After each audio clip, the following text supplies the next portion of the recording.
Hi, everyone. Welcome to our final Formations and Reformations in Catholic Thought lecture for 2025, or for the academic year, 24-25. I'd like to acknowledge first that University of Manitoba campuses are located on original lands of the Anishinaabe, the Cree and the Oji Cree, the Dene peoples, and national homeland of the Red River Métis, and that we respect the treaties that made on these territories. We acknowledge the harms and mistakes of the past, and we dedicate ourselves to reconciliation and collaboration. We're lucky today, quite lucky, I would say, to have Linda Staudt visiting us from my homeland, Windsor, Ontario, where she's a graduate also of that beacon of education, the University of Windsor. Linda was a longtime teacher, administrator, principal in the city of Windsor, and was director of education for the London District Catholic School Board. Linda is also a member of the Windsor-Essex Sports Hall of Fame. She is the first elite marathoner to ever give a talk at the Catholic Studies Research Group. And most importantly for our work today, Linda was chosen among only 10 lay people in North America, only 4 Canadians, to participate in the 16th General Synod of Bishops in Rome. This synod on synodality is working to kind of fundamentally change the way our church makes decisions and thinks about itself. So it's a great gift that we have somebody, one of only a few hundred participants in all the world, to come here to share her experience with us. She has seen how the sausage is made in the Catholic Church, and so it's such a gift to have her with us today. So we're looking forward to the talk. Welcome, Linda.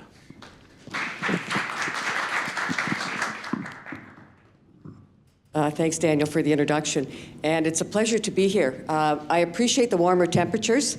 From Windsor, I don't want to tell you, but I told everybody else, like on the weekend, it's going like 21 degrees. It's the advantages of living in Southern Ontario. Thank you for being here. So the question everybody asks is, how did you get to Rome? Well, I'm still working on that one. So what ended up happening is I retired as a director of education from London in the end of July of, it was 2021. And then I'm thinking, COVID was just ending, and I thought somebody else needs to take the helm and take the board through the rest.